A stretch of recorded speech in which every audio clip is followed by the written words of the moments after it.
A nossa aula de hoje é sobre princípios básicos da terapia intravenosa, né? Vamos partir para os históricos de como surgiu, de como que está hoje o mundo, como está referentes à terapia intravenosa, é tudo pelo que se foi nos antepassados, né? Nós somos os históricos da terapia intravenosa. Aí nós vamos começar segundo os experimentos de Raves, né? Quando ele desenvolveu a teoria do sistema circulatório, o fluxo detector a presença de as importantes válvulas, né? Então, foi quando ele começou a detectar as principais válvulas de uma seringa, né?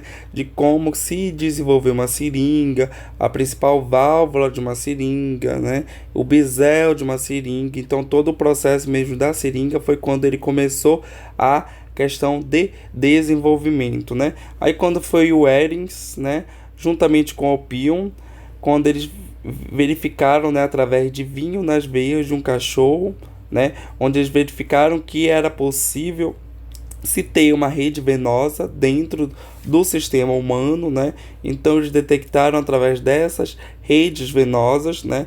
Aí juntamente em 62 que veio o Majo, que injetou substâncias em humanos com êxito, né? Então foi Majo que injetou a primeira substância, né, referente a qualquer tipo de substância em humanos, né, que foi em 1662. Em 1666, Lavoie, né, foi a primeira transfusão sanguínea entre os animais e humanos, né? O que foi feito, né? Ele pegou o sangue de animais, né, e colocou em humanos, né? Então ele foi o primeiro que fez esse tipo de comparação, essa primeira transfusão sanguínea entre animais e humanos. Em 67, Dens foi a primeira transfusão documentada, né?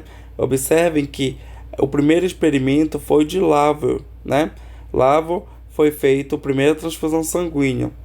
O Dens, ele fez a primeira transfusão documentada que hoje nós temos em grandes livros, né, em grandes documentários, foram de Dens, né, que resultou em reação à transfusão, né? Essa reação normalmente ele foi feita dentro desses parâmetros. A transfusão ela foi rejeitada pelo corpo, porque a gente sabe que em alguns casos em transfusão sanguínea o corpo, se não tiver não somente a tipagem sanguínea, mas a transfusão ela não depende somente da tipagem sanguínea, se é O negativo, se é B negativo, se é A ou B ou O positivo, não depende somente disso, depende de vários fatores de compatibilidade sanguínea, né? Em 1687, a igreja baniu a transfusão sanguínea, né? Porque a igreja era totalmente egocêntrica naquele tempo, ela não se permitia o uso totalmente da medicina naquele tempo, então ela baniu os profissionais e as pessoas que trabalhavam nessa época com os princípios de terapia intravenosa, né? Em 1795, Pischke, né, notou que a transfusão sanguínea na hemorragia obstétrica reduzia a mortalidade, porém sem nenhum embasamento científico, mas por casualidade, né? O que ele percebeu? Naquele tempo, gente, se tinha uma grande mortalidade pela questão hemorrágica, né, obstétrica, né, uma das grandes causas hemorrágicas até hoje, que são as hemorragias obstétricas, hemorragias pós-parto, né? Então, o que ele verificou? Que se precisava ter uma transfusão sanguínea para que se diminuísse as mortes obstétricas, né? Não se tinha um embasamento científico. Foi algo que ele detectou, algo de casualidade, né? Se ele percebia que as mulheres perdiam muito sangue, né? E elas morriam por ter essas perdas muito abruptas do sangue, né? É quando ele percebeu que se precisava repor esse sangue. Então foi muito algo de casualidade, foi muito algo daquele momento que ele vivenciava. Aí nós temos no século XIX, né? Em 1818, nós temos o Brunde, né, quando ele fez a primeira transfusão sanguínea entre humanos e humanos. Então você percebe que ele fez, né, foi o primeiro, o Blundell, né, que ele fez o primeiro a transfusão sanguínea entre os humanos, né? Então registrado foi ele, né? Em 1932 a Lata, né, administrou a solução salina com sucessos limitados. Então, foi feito, então ele fez a primeira, o Latras, né?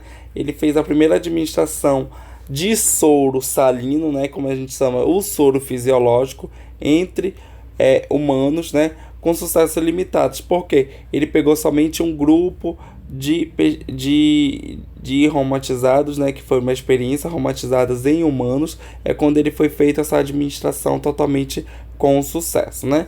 Em 1943, o Benard, né, ele injetou açúcar, leite e clara de ovos em cães com algum sucesso. Descobriu que o açúcar infundido via EV aparecia na urina, né? Então foi alguma das causas que ele tirou desses experimentos, né? Então foi isso que ele retirou, que em grande quantidade o açúcar no sangue, o rim ele não conseguia adaptar, devolver para o corpo, então ele excretava, né? Foi quando surgiu aquelas famosas questões do diabetes, né? Diabetes mellitus é quando pessoas que têm diabetes mellitus quando detecta açúcar dentro da urina, né? Então por isso que você detecta glicose na urina através dos diabéticos, né? Então foi esse estudo durante desse experimento em 1843 que foi retirado esse tipo de conclusão,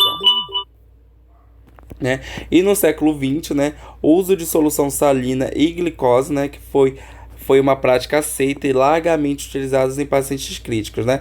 Porque normalmente o que a gente utiliza até hoje, né? O soro fisiológico e o soro glicosado são muito utilizados nos pacientes críticos, porque eles precisam repor o que foi perdido, né? No soro fisiológico, né, nós temos sódio, potássio, né, cálcio, que é algo que são eletrólitos que necessários para o corpo humano, né? E principalmente a glicose para a energia dos músculos, né? Então por isso que pacientes que ficam que fazem dietas, né, totalmente restritas à questão da glicose, eles sentem o quê? Dor de cabeça, porque o cérebro ele só consegue repor glicose através somente da glicose, ele não consegue retirar de nenhum outro centro. Então por isso que a glicose ela é essencial, principalmente nos pacientes críticos, aqueles pacientes que estão dentro da unidade de terapia intensiva, né?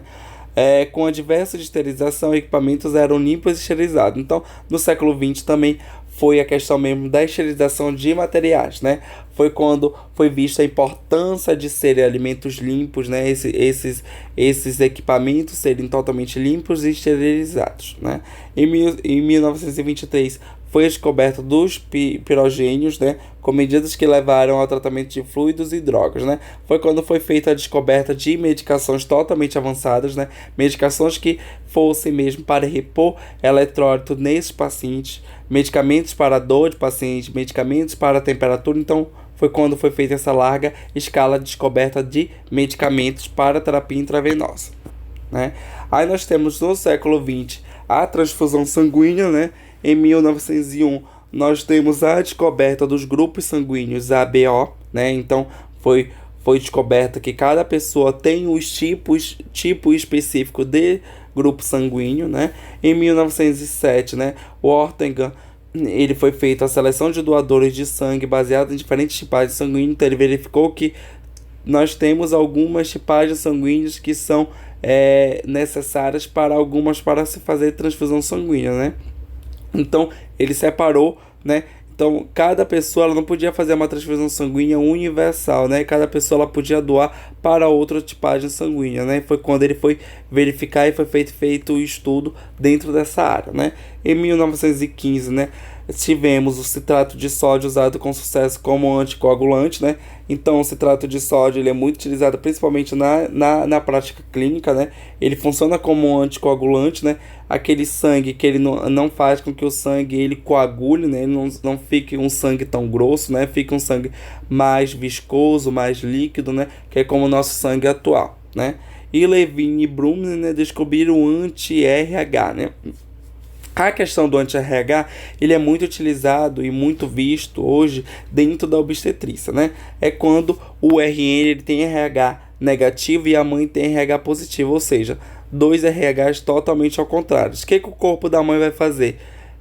Ele vai pensar, né, os anticorpos do corpo da mãe vai pensar que o RN que está ali dentro da vida intrauterina, né, vai pensar que o RN ele é um invasor. Ou seja, os anticorpos eles vão tentar combater esse agente, vão pensar que é um invasor, vão pensar que é uma bactéria, né? Então é isso que é algum dos fatores do fator anti-RH. E normalmente essas mães, né, elas tendem a tomar uma medicação para que se camufle, né? Como se fosse uma forma de camuflagem dos RN para que esse anticorpo ele não tente combater essa gestação, né?